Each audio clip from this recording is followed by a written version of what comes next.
Яңалыклар вакыты үз эшен башлап җибәрде. Студияда Лина Хәсәншина, исәнмесез?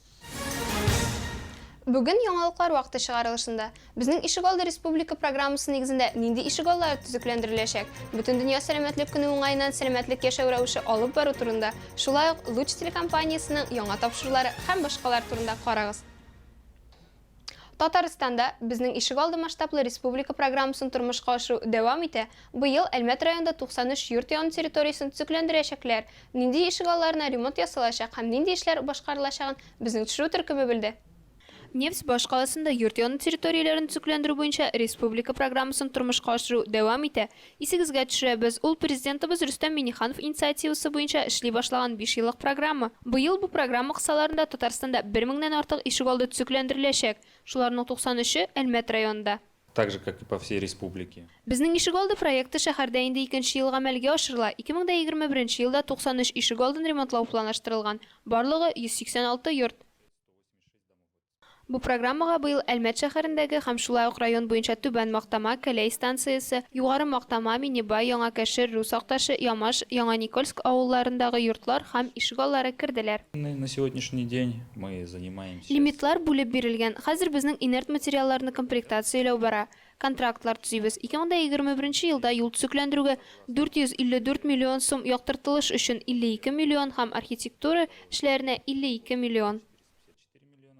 Проект буенча ишегалларын комплекслы төзекләндерү күздә тотыла. Подряд оешмалар ярдәмендә юлларга һәм тротуарларга асфальт җәеләчәк, эскәмияләр һәм урыннар куелачак. Урам яктыртылышы тиешле дәрәҗәгә китереләчәк. Шулай ук каты көн күреш калдыклары җыю өчен зоналар булачак. Ишегалларында балалар өчен уен мәйданчыклары урнаштырылачак. Безнең барлыгы 6 төп эш планлаштырылган. Моңа юлларны, тротуарларны ремонтлау, каты көн күреш калдыкларын җыю зоналарын асфальтлау, эскәмияләр, урыннар кую керә. Спорт мәйданчыклары да куячакбыз. Асфальтирован площадок такого.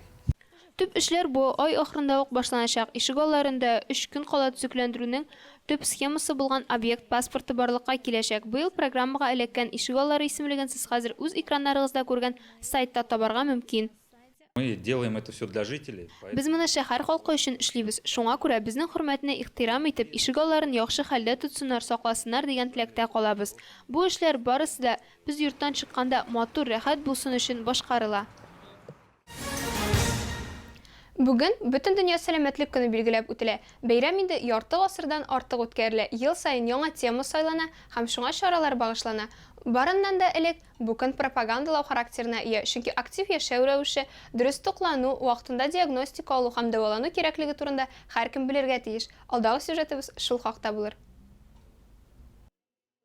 Бүгенге көннән Россиядә бөтен дөнья сәламәтлек көненә багышланган сәламәт бул акциясе старт ала. Акция кысаларында чаралар халыкта сәламәт яшәү рәвешенә мотивация формалаштыруга, шулай ук сәламәтлеккә һәм аны ныгытуга аңлы һәм җаваплы караш формалаштыруга юнәлтелгән.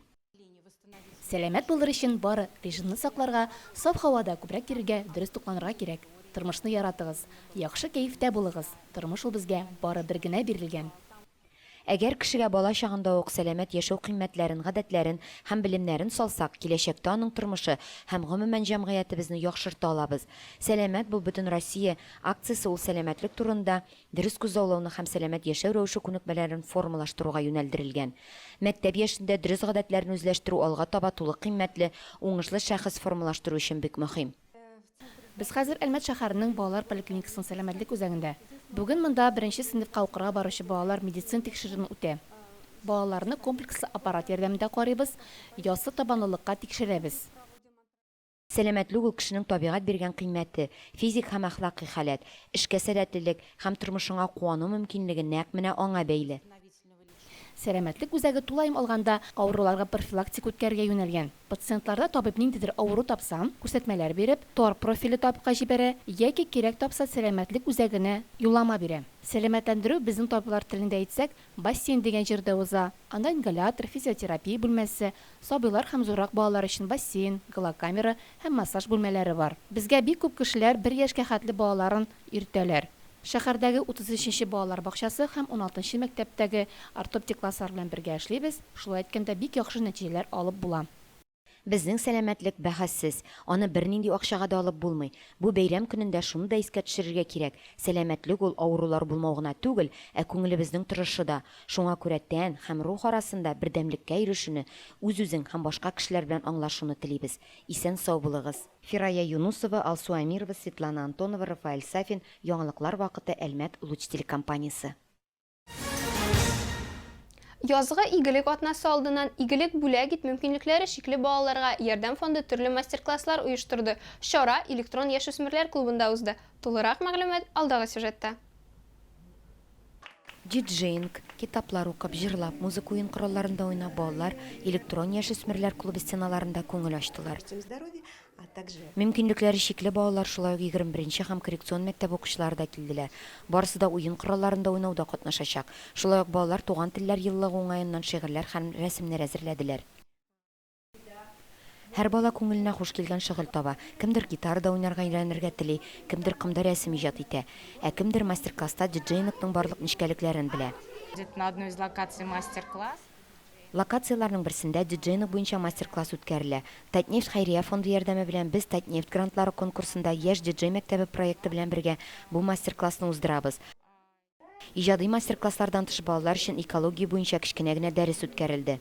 Мы приехали, получается, рассказать о... Без экологияның әһәмияте турында сөйләргә килдек. Кечкенә яшьтән үк балалар табигатьне сакласыннар, пычратмасыннар һәм ата-аналарга да моның никадәр мөһим икәнен сөйләсеннәр иде. Чөнки без моны эшләмәсәк, кем эшләячәк соң? Кем әйтмешли, дөнья игелекле кешеләрсез түгел. Шуңа күрә яшь кунакларны бик күп бүләкләр көтә иде. Экологлар балаларга кызыклы һәм танып белү китаплары, хикәяләр һәм футболкалар бүләк итте.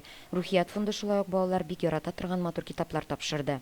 Тик бу гына түгел, иң кызык сунучан балаларга матурлык салонына сертификатлар бүләк иттеләр. Вы все красивые. Сез барыгыз да бик матурлар, язны бик яратасыз. Ә сез беләсезме, табиб-косметолог игелекле Рәмзия апа турында. Бүген ул сезгә шундый сертификатлар бүләк итәргә теләгән иде. Сез алар белән безнең косметик салонга килә аласыз. Фирая Юнусова, Милена Валиева, Айдар Кабиров, Яңалыклар вакыты, Әлмәт Луч телекомпаниясе. Луч телекомпаниясе быел үзенең 30 еллыгын билгеләп үтә. Беренче шәһәр телекомпаниясе бу җитди вакыт эчендә күп санлы үз тапшыруларын канал эфирына чыгарды һәм чыгаруын дәвам итә. Без темпны киметмибез, ә бары тик көчәя барабыз. Соңгы айларда гына да безнең тапшырулар шелтәре яңа программалар белән тулыланды. Хәзер алар турында тулырак сөйләячәкбез. Яңалыклар мәгълүмати программасы 10 еллар дәвамында иң популяр тапшыруларның берсе. Корреспондентлар, видеооператорлар, монтажчылар һәм редакторлар көн саен төрле темаларга бик күп материаллар әзерлиләр. Беренче булып шәһәр һәм район тормышындагы иң кызыклы һәм мөһим вакыйгалар турында белү өчен меңләгән даими тамашачылар телевизорга гадәти вакытта бик теләп һәр көн саен кабыза. Луч телекомпаниясе үз аудиториясын һәм тапшыруларның клач зонасын киңәйтеп, Азнакай, Бөгелмә шәһәрләрендә үзенең корреспондент пунктларын ачты. Хәзер безнең коллегалар Татарстан көньяк-көнчыгышындагы яңалыкларны сөйлиләр. 22 марттан 30 ел буена беренче тапкыр татар телендә яңалыклар редакциясе эшли башлады. Хәзер дүшәмбедән җомгага кадәр яңалыклар вакыты дигән тапшыру эфирга чыга. Бу вакыйган Татарстанда туган телләр һәм халыклар бердәмлеге елына туры килүдә зур әһәмияткә ия. Татар телендә мәдәният яңалыклар тапшыру да чыга. Ул агымдагы елның март аена кадәр яңалыклар чыгарылышның атналык рубрикасы иде. В год родных языков и народного единства. Татарстанда туган телләр һәм халыклар бердәмлеге елында безнең телеканалда 2 яңа тапшыру чыга башлый. Аларның берсе хезмәт һәм канун, икенчесе халыклар бердәмлеге проекты булачак. Бүгенге көндә әлеге проект үстендә эшлибез. Март аенда Әлмәт районының күп кенә тамашачылар яратып өлгергән авыл тормышы программасы яңадан эшли башлады. Аны алып баручы Рәдифә Нигъманова авыл халкы тормышының барлык якларын яктырта, аларның гореф-гадәтләре, мәдәнияте турында сөйли, авылда да тормыш кызыклы булуын күрсәтә.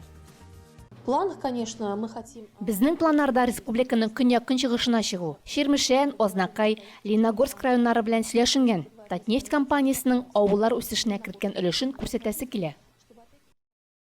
Яңадан торгызылган программалар арасында Илдар Биктимировның Әлмәт тарихы һәм хәзергесе турында сөйләүче Әлмәт хронографы дигән авторлык тапшыру да бар.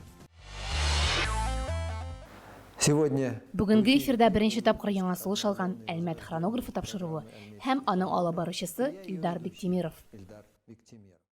Әлмәт шәһәренең үткәнне искә төшерергә мөмкинлек бирүче Нәфисә Сабирҗановның ретро дип аталган Луч телекомпаниясендә озак еллар сакланган бәялә бетергесез архив кадрлары тамашачыларга әлмәтлеләрнең күп еллар элек ничек яшәгәнен искә төшерергә мөмкинлек бирә. Үткәнен белмәгән халыкның киләчәге юк. Xəzinəmizdəki tarixi səhifələrimizni barlab, şular белән сезне дә таныштыруыбызны дәвам итәбез. 1 марттан позитив яңалыклар да старт алды. Бу тапшыруда дөньяда барган иң кызыклы вакыйгаларга көндәлек күзәтү ясыйбыз. Сиясәт һәм тискәре яңалыклар турында берсез дә юк, күтәренке кәеф һәм уңай яңалыклар гына. Һәр чыгарылышта тәкъдим ителгән материаллар күз аллауны киңәйтергә һәм яхшы яңалыклар белергә ярдәм итә. Шулай ук без тамашачылардан видеоязмаларны бикләп кабул итәбез һәм аларны эфирдә күрсәтәбез. Атна сайын про тапшырында Эльвира Стародубцева Әлмәттә вакытны кайда кызыклы һәм файдалы итеп үткәрү турында сөйли. 2021 ел Луч Әлмәт телекомпаниясе өчен үзенчәлекле ел. Быел безгә 30 яшь. 2021 год для телекомпании «Луч». Ел башы белән чыгыштырсак та, үзебез төшергән тапшырулар вакыты 2 мәртәбә артты инде. Без үсешебезне киләчәктә дә дәвам итеп, алга таба зур планнар корабыз. Знамя труда һәм Әлмәт таңнары газеталарына язылучылар һәм укучылар өчен мөһим мәгълүмат. Барлык почта элемтәсе бүлекчәләрендә 2021 елның 2нче ярты еллыгына язылу дәвам итә. 5 апрельдән 15 апрельгә кадәр газеталарга ташламалы бәядән язылу декадасы бара. Мәрҗани урамы 82нче йорт адресы буенча урнашкан редакциядә шулай ук альтернатив подписка рәсмиләштерергә мөмкин.